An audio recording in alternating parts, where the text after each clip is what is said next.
First of all, I just want to give tremendous gratitude to all the law enforcement, the community of law enforcement, as well as the public that helped with the recovery and the rescue of these girls. That's of the utmost importance. I can't underscore the power of Amber Alerts and of tips provided by the public. We really believe like that made a difference in this case. And I just want to sort of send that message. Before I turn it over to Mr. Devlin, I also want to make note of the fact that we had testimony in court today in which one of Mr. Miles' victims from his past noted that his criminal conduct and his criminal history has been a reign of terror. And that reign of terror ended today with the judge's gavel when he delivered a sentence of life imprisonment to Mr. Miles. Our office is very, very grateful for that sentence. We're very, very happy with the partnership that we've had with both state, local, and our federal partners in this case. We would not have gotten to today without that partnership, and I can't stress that enough. I want to turn it over to the prosecutors and the folks that actually participated in this important work. Mr. Devlin. We're very grateful that justice has finally caught up with Terry Miles. It's been a long time coming, and the judge's sentence today of life imprisonment showed that that was most clearly the only justice that could prevail in this case. I concur with Ms. Hoff's comments that this was a team effort. This was law enforcement getting on this quickly.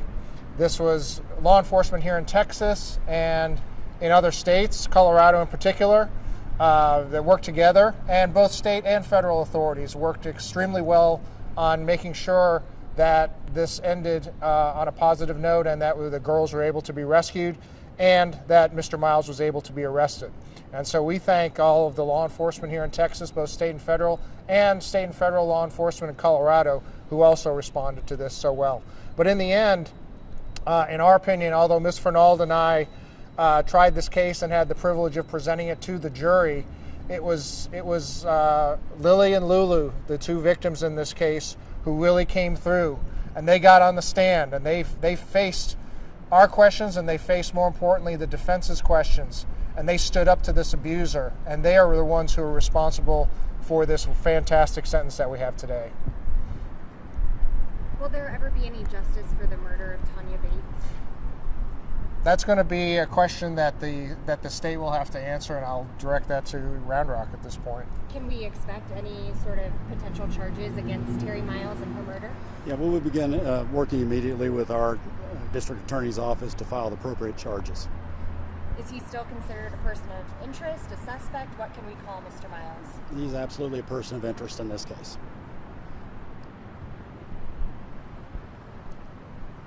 Can you talk more about the evidence you presented of the brain injury? What you thought of it? There was evidence presented by the defense about about an apparent brain injury and some other mental deficiencies. What it was really just a 6 or 7 page psychiatric report that was prepared by a psychiatrist that was hired by the defense, apparently in preparation for the defense. So, all of that should be probably more directed to the defense attorney, since they were the ones responsible for it.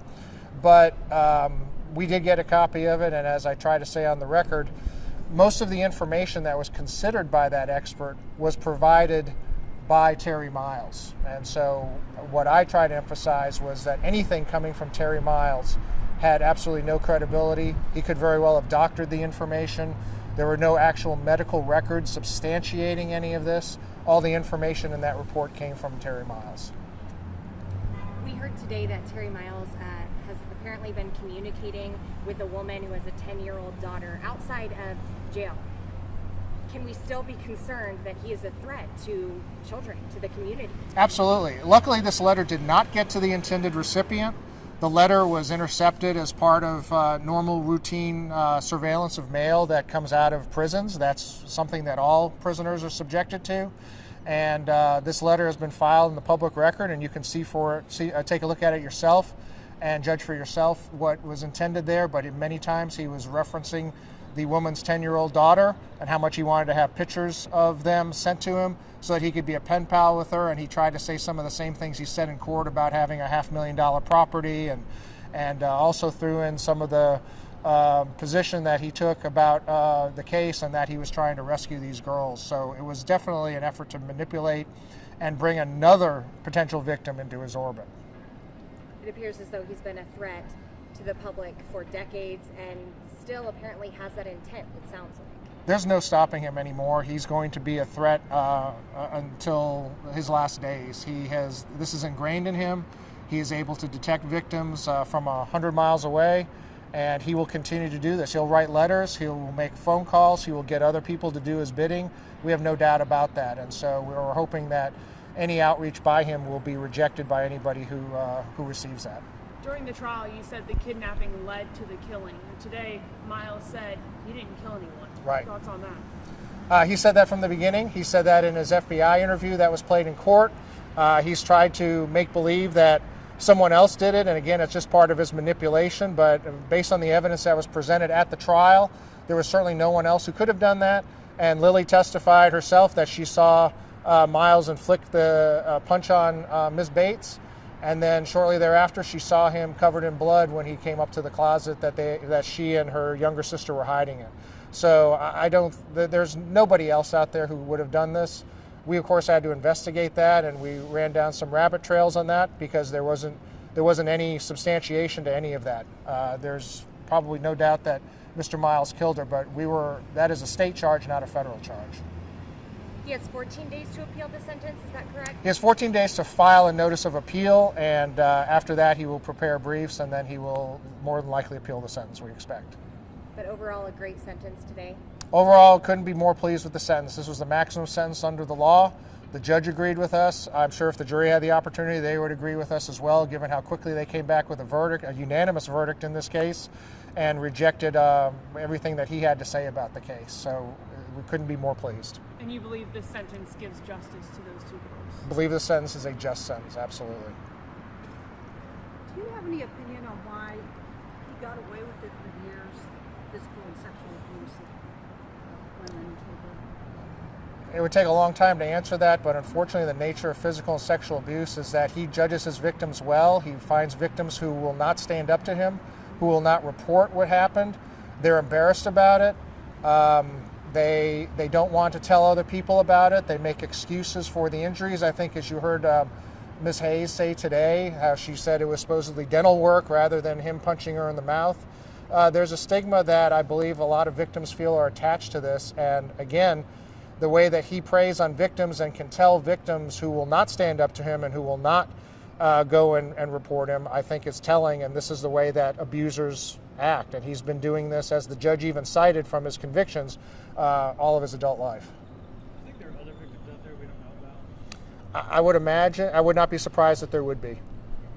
What do you tell parents? The way that all of this started, it's someone that they brought into their family to help them make ends meet, and this kind of thing is going on all around.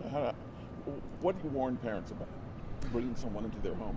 I think they got to be very careful. I think that perhaps I can't speak for Tanya Bates, but perhaps the fact that Mr. Miles knew people that she knew in Louisiana might have made her feel safer, but certainly it's worth finding out a little bit more about them. People can do background checks on the internet now through private companies, and that's probably worth doing if they don't know much about the individual. She may or may not have known that he had a criminal history. If she did, hopefully she would have done that, but that's certainly something that parents can do. Just be very careful who you bring into their home, especially to take care of young children.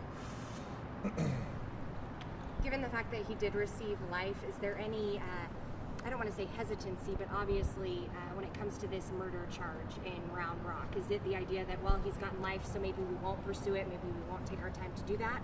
Or is this something that, because we have the federal prosecution saying that it's very likely that he committed this murder, that you still will pursue? No, we absolutely will pursue charges. I'm sorry, I have to ask one more question about the. Do you see the pictures of the brain scan? Do they show holes in his brain?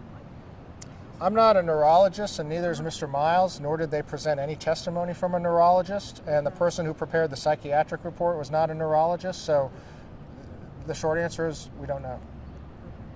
Any other questions? Thank you very much. Thank you all. Thank you.